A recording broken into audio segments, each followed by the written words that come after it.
Hello everyone, my name is Adam Michael Anthony Simpson and you're watching my YouTube channel, Adam M.A. Simpson. Today's interview / discussion features Dr. Nicole Xu and Dr. Anja Brandon.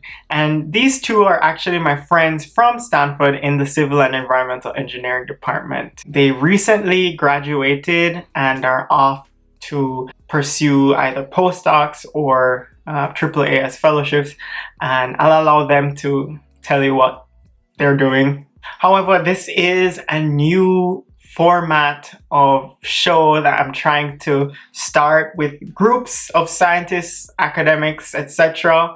And please let me know if you like this format and if you prefer this one, or if you want me to continue doing the one-on-one interviews with some group formatted interviews or / discussions as another type of episode.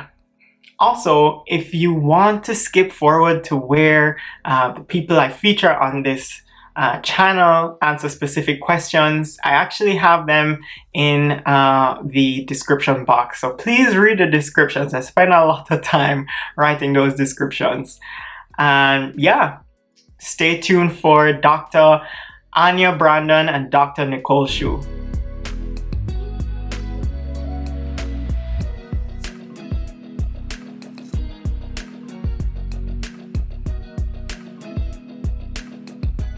Hey, Nicole and Anja, thank you so much for joining me today. We're here on a Sunday afternoon, just chatting about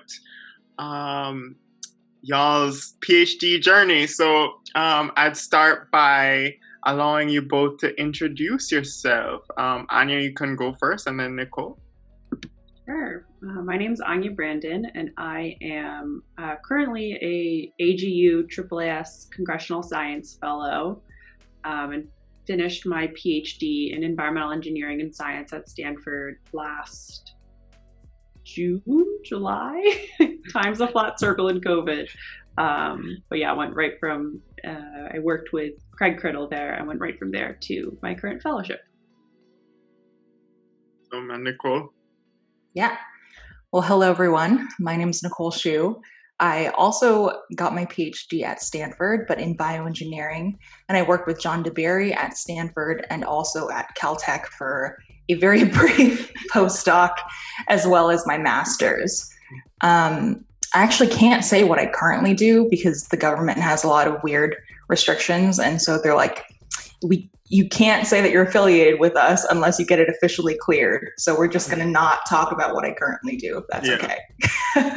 Yeah, and I think it's a similar thing for Anja too. Yeah. We're just going to talk about your PhD stuff, both of you. Okay. Which is kind of cool too. Well, both of you were featured on big media news outlets, so that would be a nice addition to this interview. But first, I wanted to go into what Nicole, you just said. Basically, you went to Penn for undergrad, followed by going to Caltech for grad school, where you got your master's, and you're working under Professor Dabiri, and then you followed him to Stanford. I did, yeah. So you experienced that whole move after getting your master's at Caltech, and then you got your PhD at Stanford, and then followed him back to Caltech for a brief postdoc.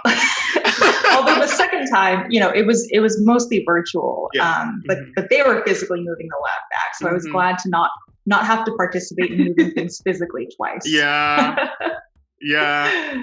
But on the other hand, Anja, you stayed at Stanford from undergrad straight through to your PhD, and you had like one of the world's shortest PhDs too, because you're starting your research from undergrad. So I wanted to get into on both of your ends, what led you to graduate school? And then after discussing that, talking about the differences, experiencing that move and the change in institution versus being at the same institution, what that whole process is like? Sure. So all of my degrees have been in bioengineering. And when I was in high school, I was very interested in health and medicine, as well as technology. So I always thought maybe I'll get an MD PhD, which was what led me to my journey at Penn in bioengineering. And then starting sophomore year-ish, I realized that I'm too much of a germaphobe to actually enjoy working in a hospital anytime. So perfect for the pandemic, actually. But yeah, not super ideal to work in a hospital for me. And so I decided that I was going to go more into a research direction. And I'm broadly interested in a lot of different aspects, but it wasn't until I did a summer internship with John Dabiri at Caltech when I was going into my senior year-ish of college that I really discovered this work with jellyfish and energy efficiency and bionic robots and things.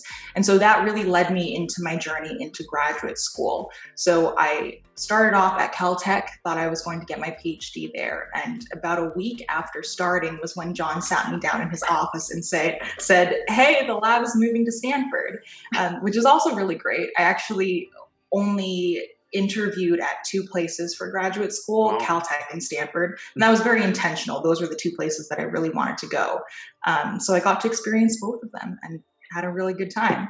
And I would say that the biggest difference among those three institutions for me is really the campus culture. So they're very different in terms of size and also what the students really like to focus on in terms of extracurriculars versus hyper focusing on research. Oh, really? Yeah. Like, what are the differences between the two or three institutions? Yeah, well, I guess I would say an additional difference is my personal mindset being in undergrad versus in graduate school. Mm-hmm. So when I was an undergrad at Penn, there were probably so many different resources, and I just never had that mindset of seeking out all of those different things until I became, more focused on research in grad school. Mm-hmm. So I can really only compare Caltech and Stanford in terms of my grad school experiences.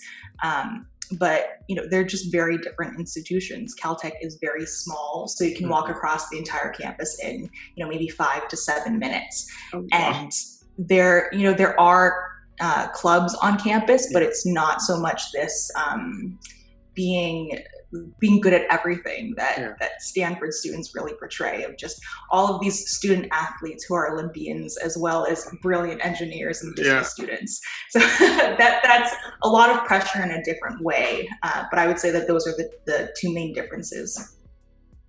Mm-hmm.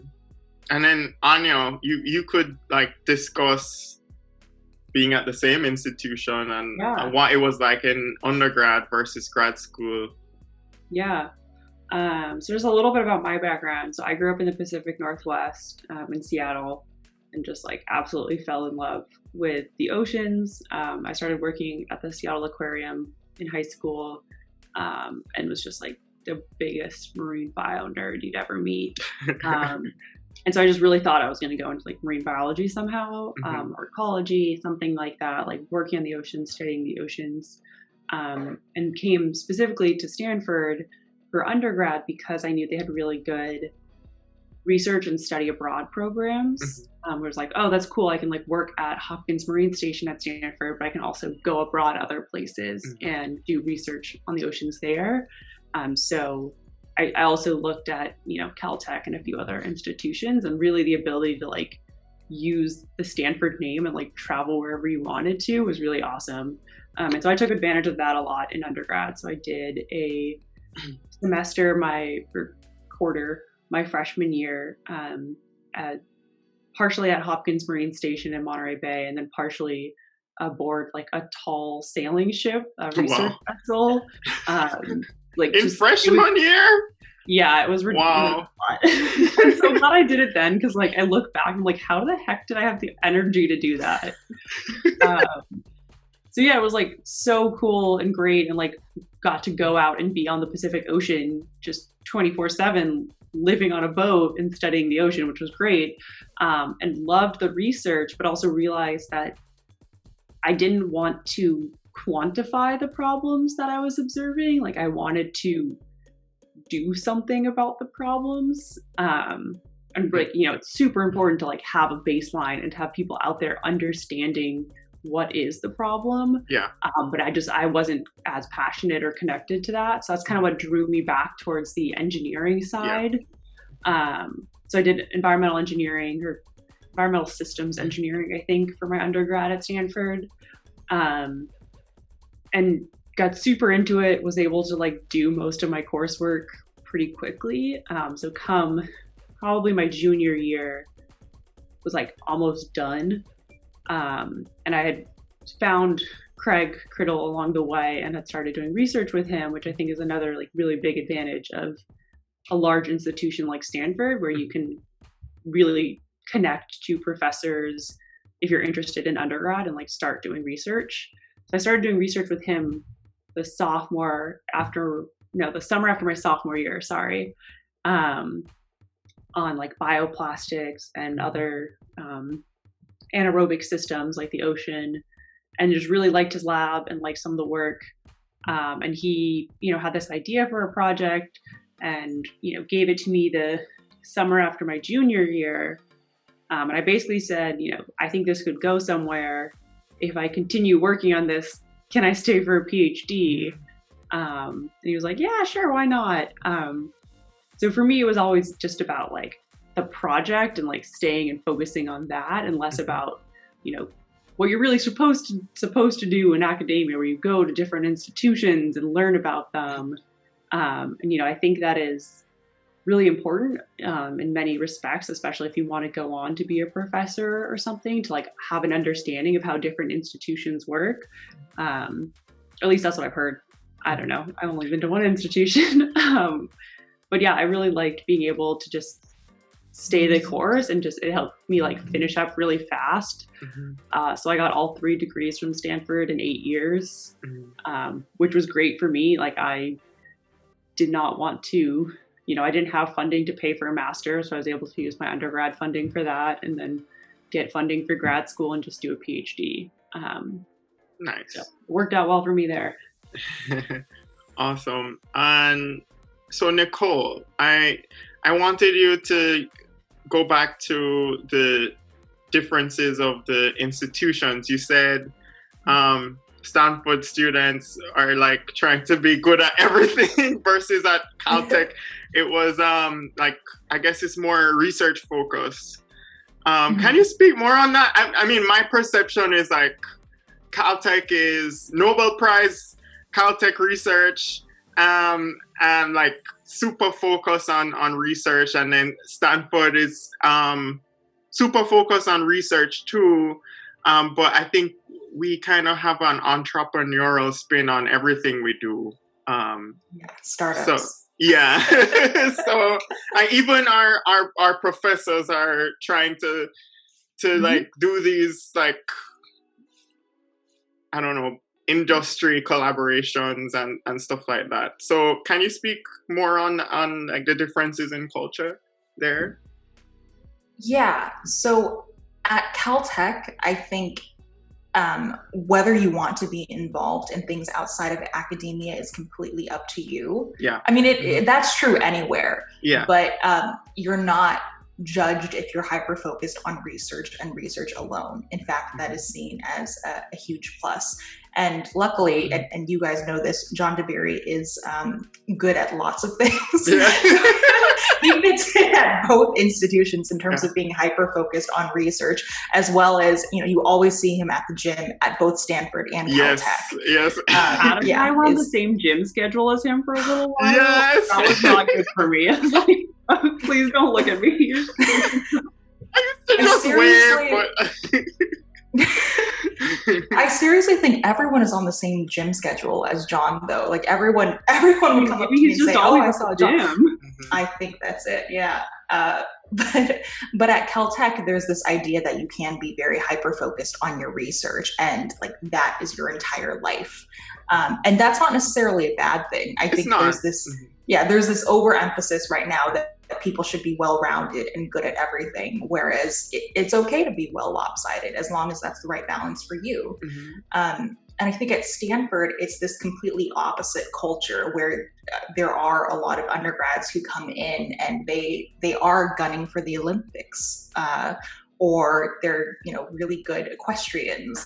And I was talking to a couple of my friends in grad school, but people felt like they couldn't really have their hobbies anymore because they weren't amazing at their hobbies. So then you get this feeling of being a little self-conscious, like, I'm not the best guitar player, therefore I can't even say that I am a guitarist as a hobby, which is a shame. And I don't think that that's a pervasive thing that's isolated to Stanford alone, but I think because there's this idea of being Perfection. a well-rounded person. Yeah, exactly. I had a similar situation because I used to sing in undergrad for a cappella, and I actually had an opportunity to become a part of Talisman. It would have been an audition, but it would have been a soft audition because my videos from undergrad were already on YouTube, so they knew that I had that experience, but I couldn't take it because I don't know, like grad school and their practice schedule was just way too intense. But I just realized from that experience that you have in your life, you have seasons, and it doesn't mean that you can't do it. Eventually, it's just right now you have to focus on something else. Mm-hmm. That was something hard to learn, but I think in the undergrad perspective, like while I was an undergrad at Stanford, there was so much emphasis on how much you can do and how much you can do well, and like getting the least sleep possible was like a game of like, wow. I stayed up all night doing this problem set because I was out doing this fun thing, or I went out camping or did this or did that, and I'm able to balance it, but at the expense of sleep. And I was just not into that. Like I just like sleep and didn't want to be up all night doing things. So I really found that I think both Nicole and I ended up at during Stanford, like just finding a few things that we you just kind of throw yourself at, and you can't do everything anymore, especially with grad school because it is so demanding on your time. It is. That you just have to kind of pick and choose. Like these are the things that really fuel me and that I that I'm willing to spend a little bit of extra time doing, even though, I know it's taking away from time I could be in lab theoretically. And what hobbies were those that each of you pursued? I know what they are, but I want you to.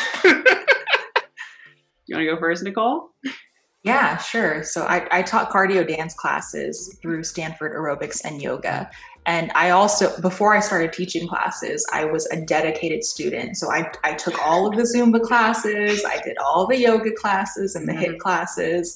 But I really enjoyed it a lot. And I'd been doing a lot of dance classes since I was a kid, and particularly in college. I really got into Zumba and had this idea of, maybe in the future I'll teach a Zumba class, but that's such a silly idea and that'll never happen, until I went to Stanford. And after a couple of these classes, I just spoke to a couple of the instructors and asked, how did you get here? What was your journey? Also, I'm kind of interested in this. And they were really nice and open and took me under their wing and became my mentor. So yeah, that was one of the primary things that I did. And it did bring me so much joy.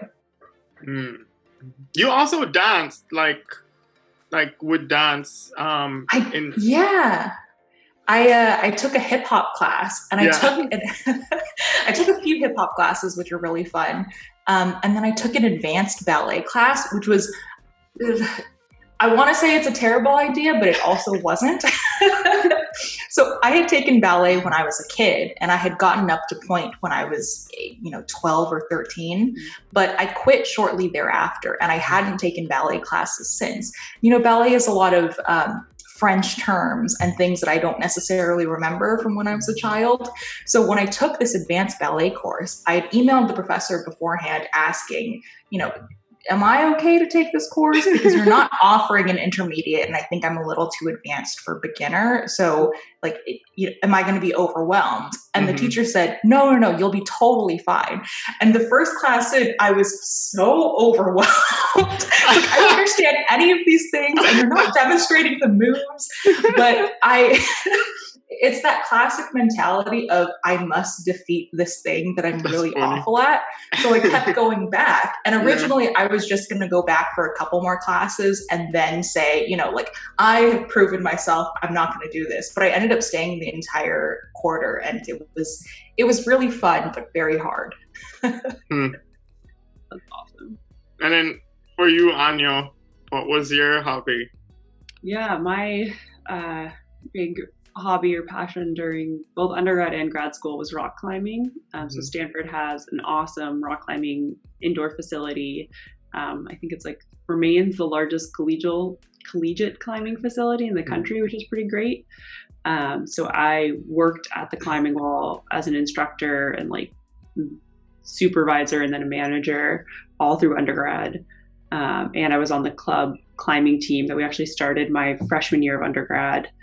And that was super great. And then I started teaching classes and like beginner and like intro to climbing classes, which I just loved. And then by the time I got to grad school, I was kind of tired, especially of like working long shifts at the wall. They'd be work 9 to 5 in lab and then like 5 to 9 at the climbing wall. So I kind of started dropping off on that and just teaching the classes, which was really nice. It was often like in the morning, and it was like a nice way to start the day before going into lab. And I stayed on the club team through my first year in grad school. And then after that, the practices, kind of like what you were saying with Talisman, they're on an undergrad schedule. So it was like 9 to 11 p.m. at night. And I just couldn't quite balance that. So I kept climbing, but I didn't do it with the team anymore. Thanks for sharing your hobbies. You also cook, Anja, like I do. You didn't mention that. And bake so much. Yes. I do. Yeah, it's so great. It was like such a fun, it's like definitely what I do to de-stress. And those Stanford kitchens aren't just not well suited for that. So it was always like a fun little like Tetris game of like, where can I balance cookie sheets on top of other cookie sheets? But it was great. It was so fun to be able to like bring it to lab and share. And now in COVID, I'm just gaining all the weight from eating all the foods. It needs to find people to share with. Thanks for watching part 1 of this interview/discussion with Dr. Anja Brandon and Dr. Nicole Xu. Please stay tuned for part 2, which will air tomorrow if you're watching it on Friday. It will be available if you're watching it in sometime in the future. And also please like and subscribe because that helps me with this channel. And stay tuned for more.